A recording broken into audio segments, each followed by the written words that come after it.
네, 할렐루야. 주 예수 그리스도 이름으로 말씀 증거하겠습니다. 영혼의 말씀 받은 은혜의 여운이 아직 이렇게 남아있는 듯 합니다. 다니엘은 16세 때 세운 믿음의 결단을 83세가 되어서도 세상 풍조와 생명의 위협에 굴하지 않고 하나님을 경외하며 믿음을 지켰습니다. 우리는 다니엘을 그냥 성경상의 인물로만 거리두지 않고 우리도 그렇게 살도록 힘써야 하겠습니다. 네, 오늘 이 시간은 하나님을 경외함이 너의 보배라는 제목으로 말씀 증거하겠습니다. 성경을 읽다 보면 이해하기 어려운 단어들을 이렇게 종종 보게 됩니다. 제게 어렵다고 느꼈던 단어 중에 하나가 경외였습니다. 성경에 보면 하나님께서 쓰신 사람들은 하나님을 경외한 사람들이었습니다. 하나님을 섬기는 사람들을 특징 짓는다면 아마 하나님을 경외한 자라고 말할 수 있을 것입니다. 성경에서 경외라고 이렇게 검색해 보면 몇 번이나 나올까요? 생각보다 많습니다. 176번이나 나옵니다. 그리고 아마 문맥상 연관된 이런 구절까지 포함하면 그 단어의 수는 더욱 늘어날 것입니다. 우리가 하나님을 대하는 자세를 이렇게 경외라고 할 수 있을 것입니다. 우리는 목자님의 설교를 통해서 하나님을 경외해야 한다는 가르침을 자주 접합니다. 또 성경을 읽을 때도 하나님을 경외하라는 말씀을 반복해서 보게 됩니다. 참예수 교회의 기본신앙 제9조에도 나옵니다. 아마 우리 사모님은 외우실 수 있을 것 같은데 네, 한번 외워주시겠습니까? 9번이요? 네, 9번. 구원은 본래. 본래? 네, 당황하셨군요. 네, 저도 우리 사랑반에서 늘 읽고 있거든요. 그런데 갑자기 생각이 안 나더라고요. 네, 구원은 본래 믿음을 인하여 믿음을 하나님의 은혜를 인하여 하나님의 은혜를 인하여 믿음으로 얻는 것임을 믿는다. 그리고 성령을 힘입어 성결을 이루도록 추구하고 하나님을 경외하며 사람을 사랑하는 성경 교훈의 실천에 힘쓴다. 네, 대단하시네요. 네, 저도 올해가 가기 전에 네, 우리는 하나님을 경외하라는 성경 교훈을 실천해야 합니다. 경외는 성경 전체에 흐르는 중요한 주제입니다. 하지만 정작 하나님을 경외한다는 말의 의미를 제대로 이해하지 못하는 경우가 많습니다. 이사야 33장 6절 보겠습니다. 이사야 33장 6절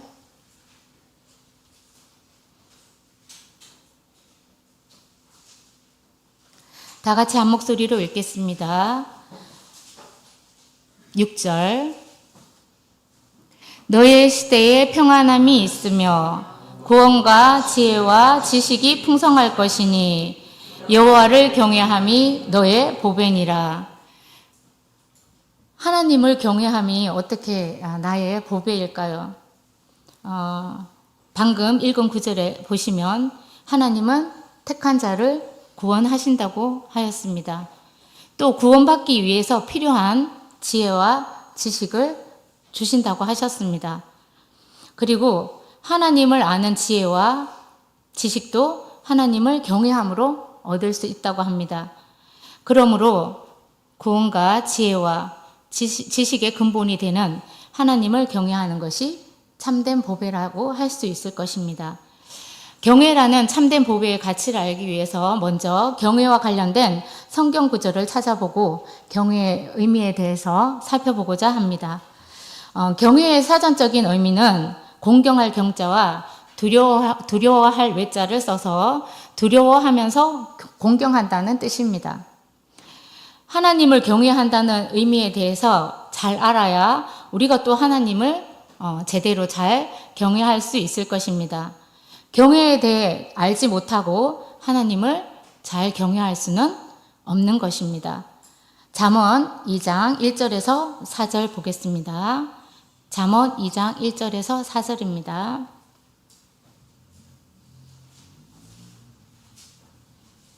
잠언 2장 1절에서 4절입니다. 한 구절씩 교독하겠습니다. 내 아들아, 내가 만일 나의 말을 받으며 나의 계명을 내게 간직하며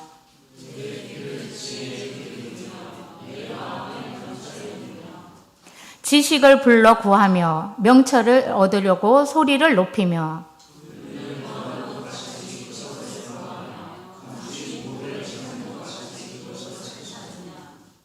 네, 솔로몬은 4절에서 여호와를 경외하는 지혜를 보배를 찾듯이 찾으라고 합니다. 하나님의 지혜는 감추어져 있습니다. 그것을 찾는 자만이 그 비밀을 알 수 있습니다. 그러므로 우리는 힘써 여호와를 경외하는 지혜를 찾아야 합니다. 은을 구하는 것 같이 또 감추어진 보배를 찾듯이 지혜를 구하기 위해서 간절히 기도하며 찾아야 합니다. 그러면 여호와를 경외하기를 깨닫고 하나님을 알게 됩니다. 그러므로 하나님을 경외하는 진리를 찾기 위해 노력해야 됩니다. 좋은 대학을 가기 위해 열정적으로 공부합니다. 우리는 돈을 벌기 위해서 마음을 쏟습니다. 또 직장인은 아침부터 저녁까지 일을 하고 노력합니다. 명예를 얻기 위해서 힘써 구합니다. 그러나 하나님을 경외하는 진리를 찾기 위해 얼마나 구하고 노력하고 있을까요? 하나님을 경외하는 지혜를 열심히 찾으라고 합니다. 그렇게 하면 하나님을 경외하는 법을 알게 되고 또 성경을 아는 사람은 하나님을 경외하게 될 것입니다. 성경을 읽고 깊이 상고하며 연구하는 분들에게서 경외함의 의미를 잘 이해하고 또 더욱 잘 경외하는 모습을 볼 수 있습니다. 따라서 우리도 하나님을 잘 경외함으로써 구원을 넉넉히 얻을 수 있는 성도가 되어야 하겠습니다. 그러면 하나님을 경외한다는 것은 무슨 의미일까요? 시편 33편 8절 보겠습니다. 시편 33편 8절입니다.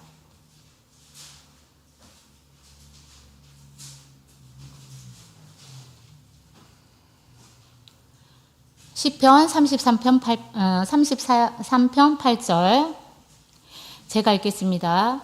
온 땅은 여호와를 두려워하며 세계의 모든 거민은 그를 경외할지어다. 언뜻 하나님을 사랑한다면 하나님을 두려워해서는 안 된다고 이렇게 생각할 수 있습니다. 그러나 시편 33편 8절에 보면 하나님을 두려워하는 것이 곧 하나님을 경외하는 것임을 가르쳐 줍니다. 히브리어, 헬라어, 한자어 모두 원어에는 경외라는 단어에 두려움이라는 의미가 포함되어 있습니다. 즉 경외는 하나님을 두려워한다는 것을 의미합니다. 근데 단순히 하나님을 무서워한다기보다는 하나님의 본성을 바르게 인식하고 그분에게 복종하며 경외하는 자세를 뜻한다고 할 수 있을 것입니다. 아마 여러분들도 두려움에 대한 이런 기억들이 있을 것 같은데요. 저도 어릴 적 두려움에 대한 기억이 있습니다. 어렸을 때 대구교회 사택에서 살았습니다.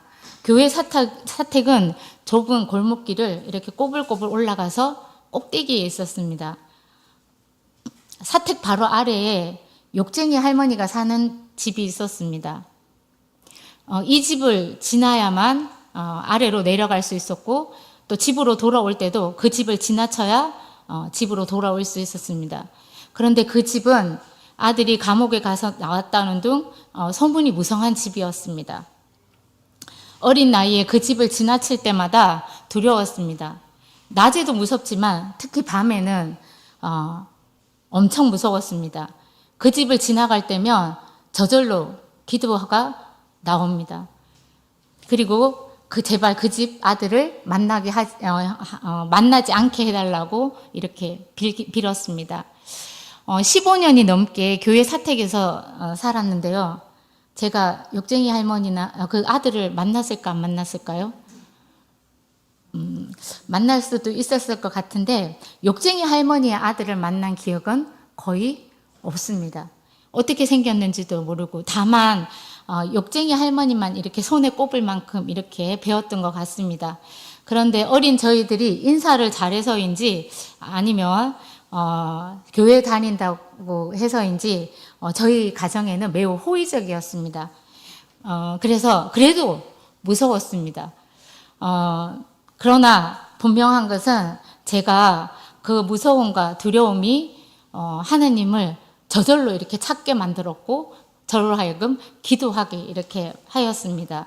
아마 제가 느낀 두려움은 하나님을 두려워하는 마음과는 다를 것입니다. 우리는 이렇게 삶에서 여러 종류의 다양한 두려움과 무서움을 맞닥뜨립니다. 자, 이럴 때 이런 두려움은 어떻게 해결할 수 있을까요? 출애굽기 33장 20절 보겠습니다. 출애굽기 33장 20절.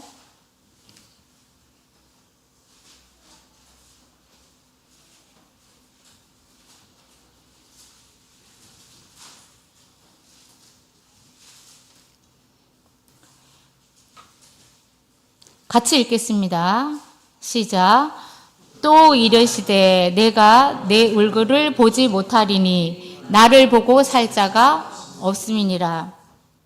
하나님을 본 자는 아무도 살 수 없다고 말씀하십니다. 그래서 하나님은 천사나 사자의 모습을 통해 나타나곤 하십니다. 천사를 만났거나 환상 가운데 하나님을 만난 이스라엘 사람들은 한결같이 모두 두려워했습니다. 기뻐했다거나 우쭐댔던 사람들은 없습니다. 만약에 지금 내 앞에 하나님께서 나타나신다면 어떨까요? 사람들은 왜 이렇게 하나님의 임재를 두려워할까요? 하나님 임재 앞에서 그 위험과 강체를 우리 인간은 감당할 수 없기 때문입니다.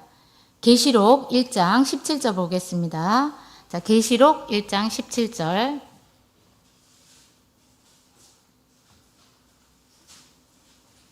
계시록 1장 17절.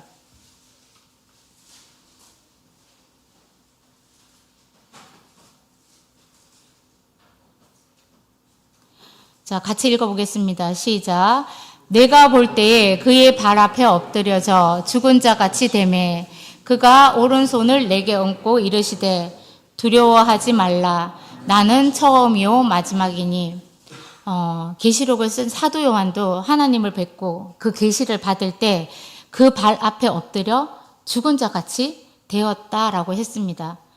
이렇게 그리스도 안에서 하나님을 아는 지식은 하나님에 대한 두려움이 생길 수밖에 없습니다.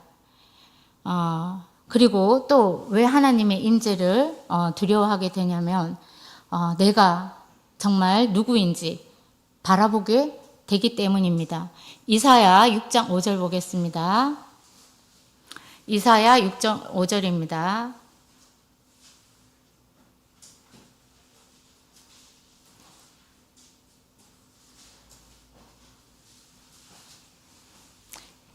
이사야 6장 5절.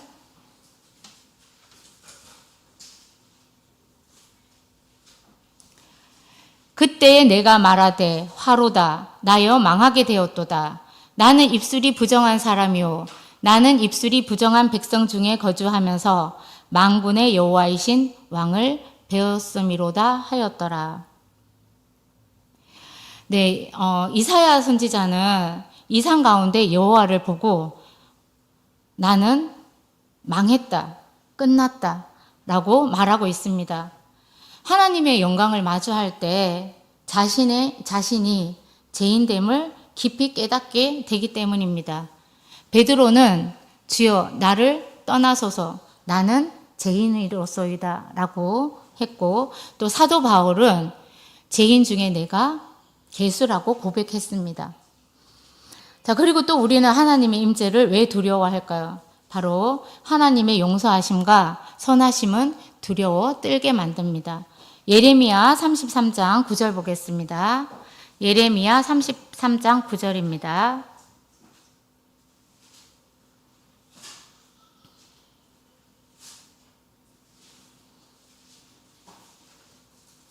자, 같이 한 목소리로 읽겠습니다. 시작. 이 성읍이 세계 열방 앞에서 나의 기쁜 이름이 될 것이며 찬송과 영광이 될 것이요. 그들은 나의 이 백성에게 베푼 모든 복을 들을 것이요. 나의 이 성읍에 베푼 모든 복과 모든 평강을 인하여 두려워하며 떨리라. 선하신 하나님께서 가치 없고 자격 없는 인간의 죄를 사하여 주심은 우리로 떨게 만듭니다.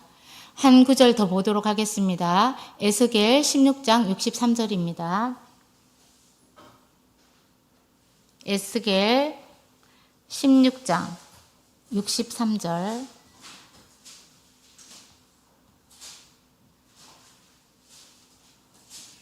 에스겔 16장 63절.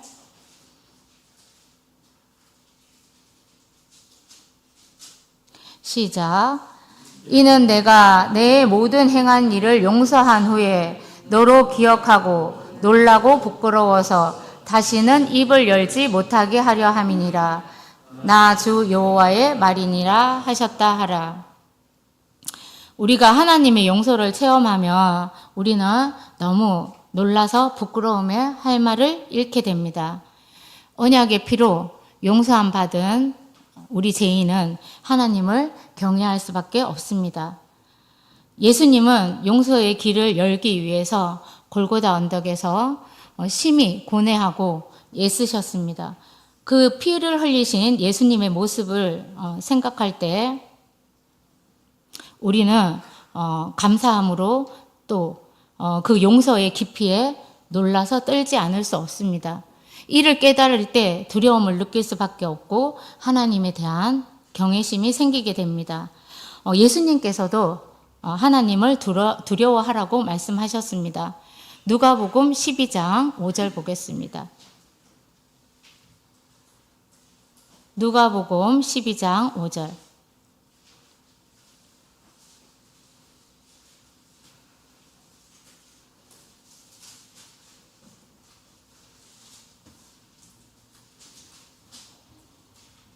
마땅히 두려워할 자를 내가 너희에게 보이리니 곧 죽인 후에 또한 지옥에 던져 넣는 권세 있는 그를 두려워하라. 내가 참으로 너희에게 이르노니 그를 두려워하라. 하나님은 지옥에 던져 넣는 권세 있는 분이라고 말씀하시고 그분을 두려워하라고 합니다. 자, 그리고 또 뒤에 두려워하지 말라는 내용이 이어서 나옵니다. 누가복음 12장 6절에서 7절 보겠습니다. 자, 누가복음 6절에서 7절. 자, 제가 6절 읽고 7절 읽어주세요. 참새 5이 아사리온 둘에 팔리는 것이 아니냐. 그러나 하나님 앞에는 그 하나라도 잊어버리시는 바 되지 아니하는도다.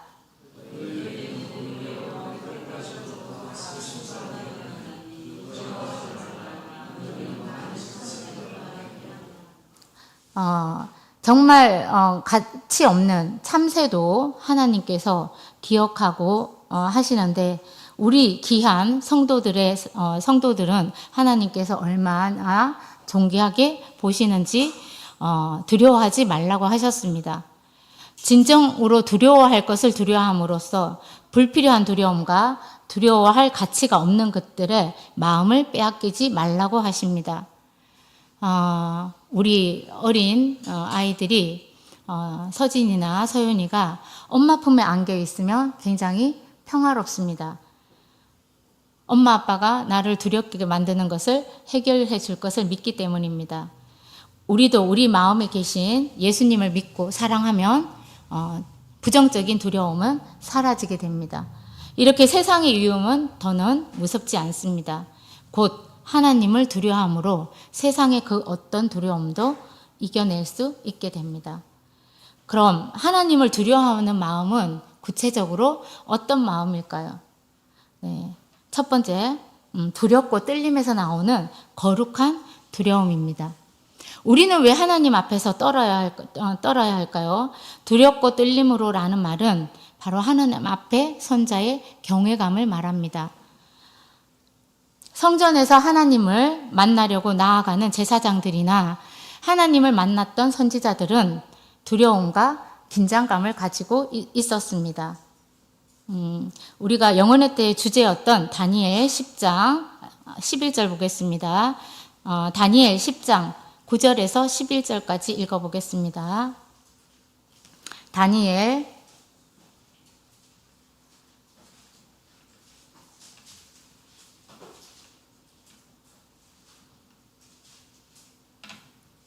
10장 9절에서 11절입니다. 자, 이것도 교독하겠습니다. 내가 그의 음성을 들었는데 그의 음성을 들을 때 내가 얼굴을 땅에 대고 깊이 잠들었느니라.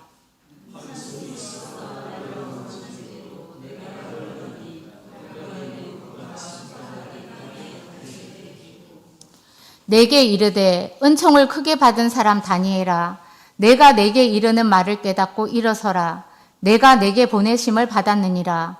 그가 내게 이 말을 한 후에 내가 떨며 일어서매. 네, 11절까지네요. 네, 다니엘은 하나님 앞에 큰 은총을 받은 사람이었습니다. 그러나 환상 중에 천사의 모습을 보고 그 상황에 너무 압도되어서 크게 떨며 두려워하였습니다. 네, 히브리서 12장 28절을 보겠습니다. 히브리서 12장 28절.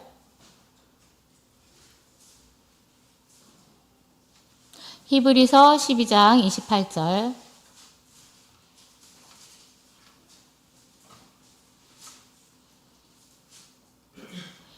그러므로 우리가 흔들리지 않는 나라를 받았은즉 은혜를 받자. 이로 말미암아 경건함과 두려움으로 하나님을 기쁘시게 섬길지니 또는 감사하자. 우리가 예배 때 진심에서 우러나오는 마음으로 두려움과 떨림으로 하나님께 나아가야 합니다. 하나님께서 어떤 분인지 안다면 두려움에 떨 수밖에 없습니다. 네, 시편 5장 7절 보겠습니다. 시편 5장 7절입니다.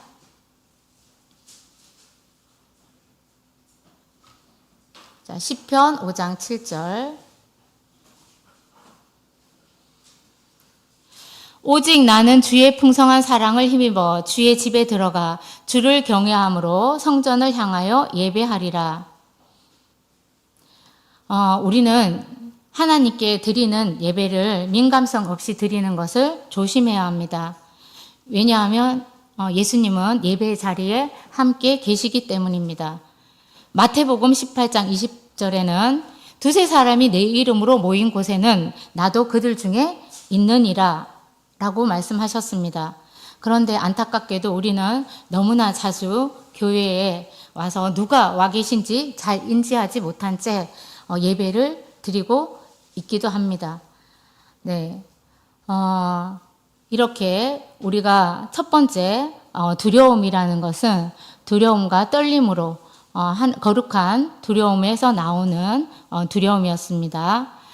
두 번째 살펴보도록 하겠습니다.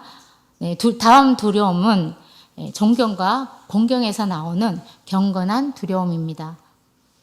만약에 장관이나 대통령이 우리 집을 방문한다면 아주 두려울 것입니다. 이것은 무서움으로 뜨는 두려움이 아니고 높은 지위에 있는 분을 대하는 데서 오는 두려움입니다. 장관을 만나도 두렵고 떨릴진데 하물며 예수님께서 직접 우리 집에 오신다고 한다면, 아니면 내가 예수님을 대면한다고 한다면 어떻겠습니까?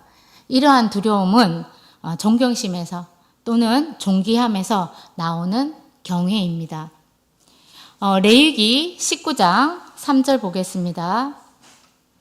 레위기 19장 3절. 레위기 19장 3절.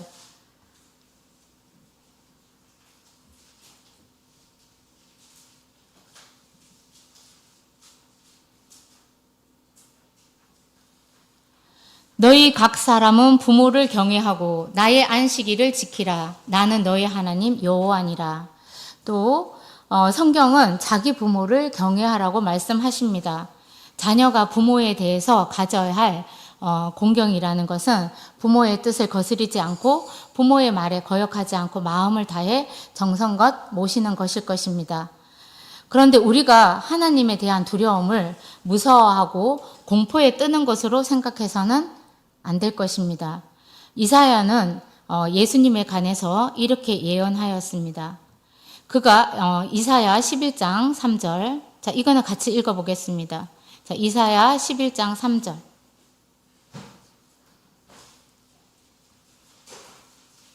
이사야 11장 3절.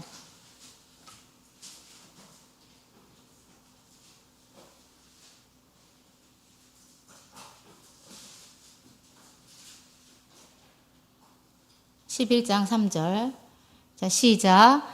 그가 여호와를 경외함으로 즐거움을 삼을 것이며 그의 눈에 보이는 대로 심판하지 아니하며 그의 귀에 들리는 대로 판단하지 아니하며.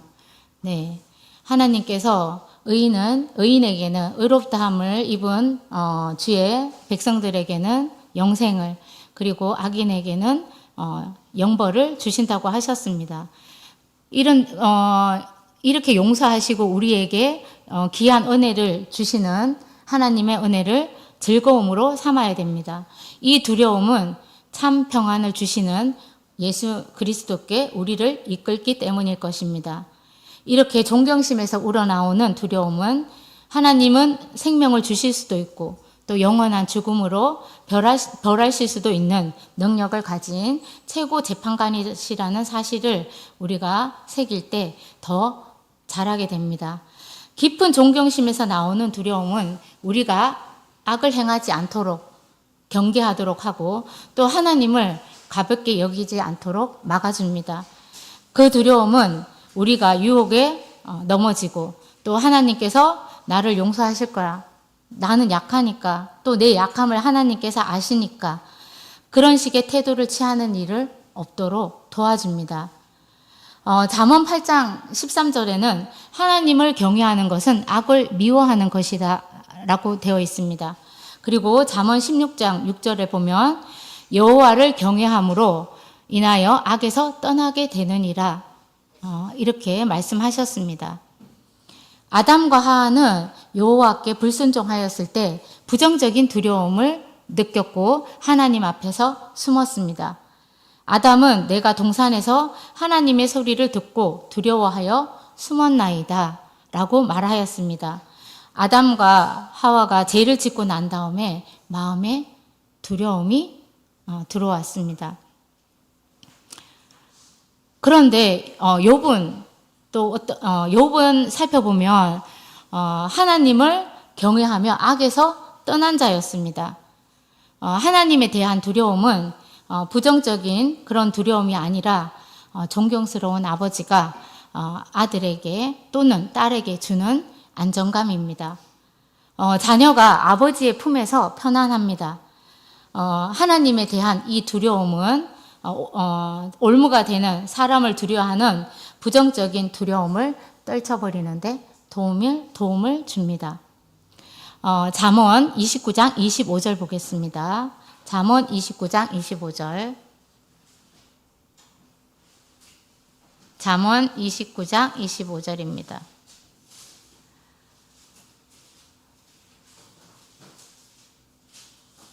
잠언 29장 25절.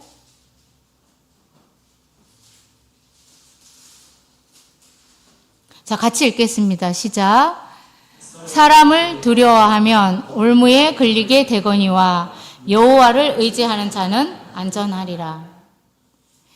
하나님을 향한 경건한 두려움이 없다면 우리는 그릇된 일에 끌려가거나 아니면 사람에 대한 두려움으로 넘어질 것입니다. 하나님에 대한 경건한 두려움은 지혜롭게 행동하는 데 도움이 됩니다. 또 여호와를 경외하는 것은 지혜의 근본이라고 잠언 9장 10절에는 말씀하고 계십니다.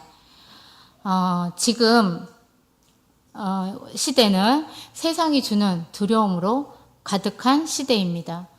질병, 사고, 죽음, 전쟁, 분열과 대립 등이 만무하는 거대한 두려움의 바다에서 우리는 살아가고 있습니다. 세상이 주는 두려움을 이길 수 있는 방법은 경건하고 거룩한 두려움으로 무장하는 길입니다. 우리의 삶이 하나님을 경외하며 사는 삶이 되어야 합니다. 하나님에 대한 경외는 하나님의 말씀에 대해서 무관심하도록 놔두지 않습니다. 오히려 그리스도를 더 꼭 붙잡게 만듭니다. 솔로몬은 사람이 참된 행복과 만족을 얻기 위해 애쓰고 노력하지만 부질없다는 결론에 이르고 결국 모든 것이 헛되다고 말합니다. 사람의 삶이 헛된 이유는 하나님이 없기 때문입니다. 그래서 오직 사람에게 주는 참된 만족은 하나님을 경외함에 있다는 결론에 솔로몬은 도달했습니다. 전도서의 교훈을 한번 새기면서 마지막 구절로 삼고 읽겠습니다. 전도서 12장 13절에서 14절입니다. 전도서 12장 13절에서 14절.